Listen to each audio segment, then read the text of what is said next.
feel like your life is going to last a long time.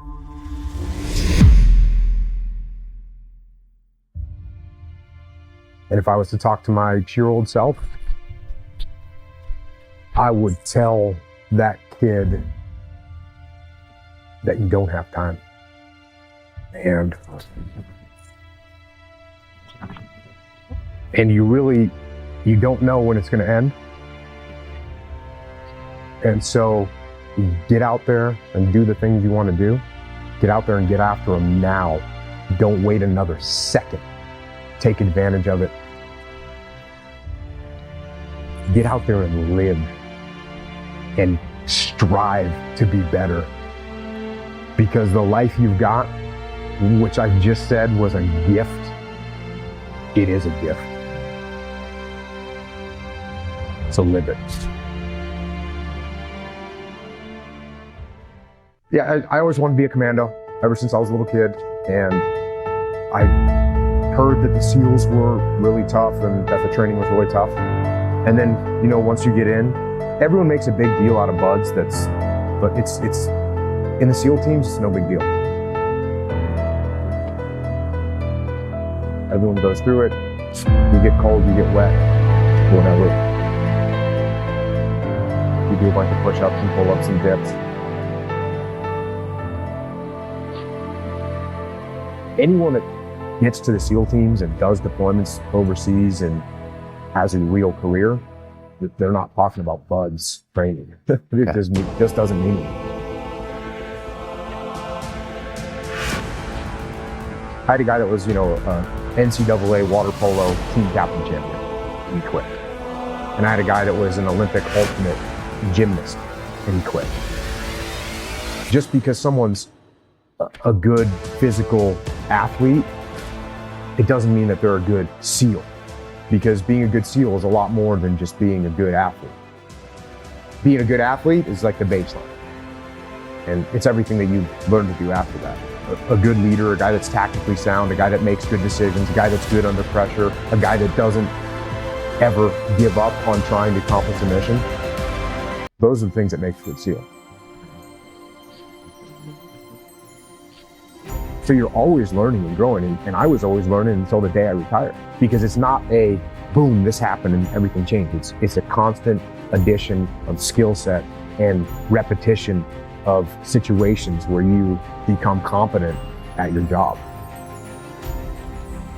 The fear of getting shot or killed is not on your mind when you're in the moment. It'll build up when you're waiting to go out. There's times you're waiting to go out and you're like, thinking to yourself, okay, there's a lot of bad things going on out there, and some of them have happened to me.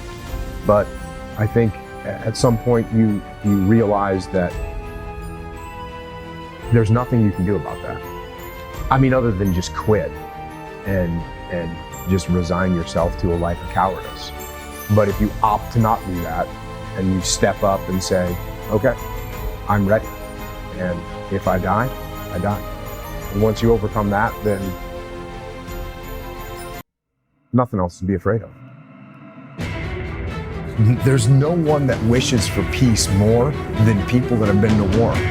Because when the war drums sound, it's my friends that are going to fight. That's who's going to fight. It's my friends that are going to put their lives on the line. So when the war drums sound, the people that have been to war are the ones that actually say, let's think about this first. Because like I said before, and like everyone says all the time, and they say it like it's no big deal, but war is hell. When you take an 18-year-old kid, and you're gonna go put him in a situation where he's gonna have to kill people and possibly get wounded or possibly get killed himself, that's a traumatic experience. And so before you do that, you should think about why you're doing it and understand if the people have the will to fight. And the will to fight, as I've said many times before, the will to fight is the will to kill and it's the will to die. And those are some pretty big wills that we need to have. Almost immediately, we're going to memorial services for Army guys, Marines that are killed, which, was a rude awakening. So that's the welcome to Ramadi. The welcome to Ramadi is, you're going to go and pay your respects to some guys that were just killed. And there's firefights in the city. So we're just across the river from the city. There's firefights in the city all day. There's firefights in the city all night. We're on the rooftop of our building. You can sit there and watch tracer fire go back and forth. We're shot at from, across the riverbank. It was legit. It was legit combat. It was a legit bad scenario with sustained combat operations. How do you lead your men through that when you know they're dealing with not only the funerals, which definitely take a psychological toll, but then even that just constant firefighting over there? I mean, do you have to switch up your gear and think, okay, I got to lead stronger or maybe a little easier in certain scenarios? Are you changing? Yes, you do have to modulate your leadership. And you have to do that if you're in the business world. You have to do that if you're leading any kind of team. You've got to modulate, and you got to recognize when your guys need to be pushed and when your guys need to be not pushed and given a rest. So you're constantly doing that, regardless of what kind of team you're leading. And in combat, like, I say all the time, it's amplified, because if you push your guys too hard in combat, they're gonna break. Whereas in business, maybe they make errors on something, or maybe they do snap. I mean, it does happen in the business world where people can't take it anymore. But in combat, it'll happen very quickly. And so, you're constantly modulating and taking measure of where your guys are at. And, sometimes I didn't do a great job of that. Sometimes I went a little far and said, ooh, wow, I just saw the look on that guy's face. He needs a rest. And I should have recognized that earlier. And, you make mistakes, no doubt. What I had on my side was I had experience, and I had paid attention to my elders when I was a kid. And when I was getting trained and there was no war going on and it was the 90s, and I'd hear a guy, someone whose name you'll never hear, but a guy that if you're in the SEAL teams, you know who that person is because they were a legit badass Vietnam war hero. You'd hear them say something, I would hear them say something, and I would collect that and I would hang on to it. That's what prepared me, was that experience of growing up with listening to my elders. The SEAL team doctrine wasn't written down anywhere. It was all word of mouth and passed down from generation to generation that way. And making sure that you're not being cocky, making sure that you don't have the attitude that you talked about earlier of, we're always going to be better than the enemy.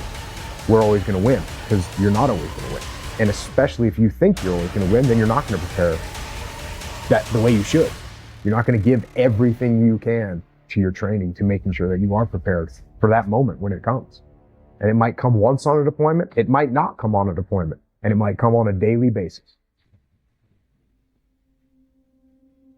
The sentries that are trying to hold down the fort and protect would take cover from all this enemy fire that was coming at them.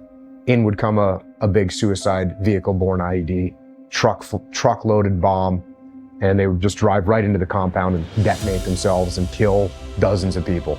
And they did that on multiple occasions. They did it times where they did it to multiple areas at the same time. So that's how coordinated the enemy was. They knew what they were doing. Were you impressed by them? Were you ever like, I didn't expect that to happen? Or did you ever have a respect for their tactics? I absolutely always had respect. I respect the enemy, absolutely. And the minute you're not showing respect to the enemy and their capabilities is, again, that's a lack of humility, and it's going to get you killed. You have to respect your enemy at all times.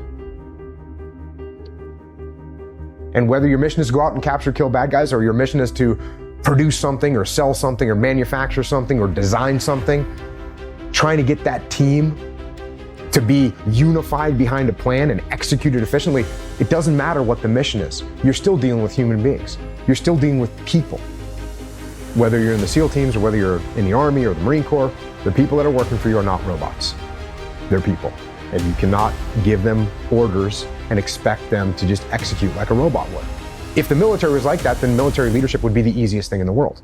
My guys wouldn't just do what I told them because I outranked them. And I kind of get that funny look. Let me ask you this. I'm here because your employees aren't doing what you want them to do, right? Can you just fire them? Don't they work for you? Aren't they supposed to follow you because you're in charge and you write their paycheck? But all of a sudden they're not doing what you tell them to do. Why is that? It's the same exact reason, because they're people. And guess what? People want to own their own destiny. They want to be in charge of what's happening. They want to take ownership. They want to create the plan. That's how they want to go through life. They want to go through life being treated like a robot. They want to be treated like a human. So don't talk to me about, oh, well, it was easy for you because you had these highly trained, highly disciplined, Terminator robots that work for you. Not true. In fact, the opposite. I had a bunch of hard-headed, the guys that you talked about earlier, I had a bunch of hard-headed, very determined, thick-skulled guys that, I had to get them to do what I wanted them to do.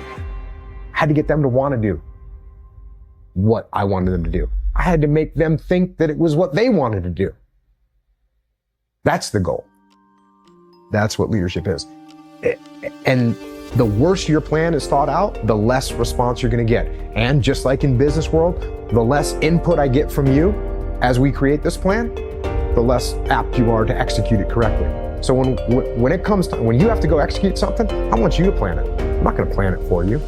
I want you to plan it. Now I'm going to come and check out your plan, and we'll collaborate to make sure it's the best plan, because maybe I have more experience than you, or maybe I have some strategic vision that you don't have. But I want you to plan it. That way you own it. And if you own it, when you go to execute it, you're going to put that much more effort into it. That's hard to quantify, but that's real. That is real. If you come up with a plan, you're going to put more effort and more pride in executing that plan than if I come up with a plan and I give it to you and tell you to execute it. That's just a reality. I don't care who you are. That's a reality. Ordering people to do things does not work. You actually have to lead them. And that's another buzzword out there is accountability. You got to be accountable. You got to hold your people accountable. And to me, accountability is a tool. It's a tool of leadership, but it's not the primary tool of leadership. It's actually a crutch. It's actually a tool to use when you don't pull off leadership correctly. So what you want to do, I talk about this all the time. I didn't hold my guys accountable. I didn't walk down the line and inspect what they were doing, and no, I didn't have to hold them accountable. They wanted to do the right thing. They wanted to do what was aligned with the mission. I had to hold them back. Never mind make them do it. And that's what leadership is. It's not about accountability. It's about leading and getting them to lead themselves and getting them to take ownership of things. That's when you know you've succeeded as a leader, when you're just about out of a job. When you're sitting back and you don't have to do anything because your frontline troops and your subordinate leadership is making things happen with almost no effort from you. And the only time you have to step in is when something's going sideways or you see something getting off track, you got to step back in there. But the ideal is that you can sit back, observe, start looking at what the other strategy is, what to do next, other problems, other parts of the world, but you can just let your people do what they want to do because they want to do it. Not because you have to breathe down their shoulder and hold them accountable. Not the way to lead. And to that same young man that wants to be a Seath, the guys that want to be like Jocko one day, what do you tell that 20-year-old that sees this thing and says, I want to go do that? Well, first of all, don't try and be like me. Be better than me. Crush me. Make me look like a baby. That's what you do. And don't talk about it. Don't mull it over. Don't plan for it. Just get after it. Just get after it. Make it happen. Use your force of will to make it happen. As a human being, the strongest thing you've got is your force of will. So take that force of will and make that happen.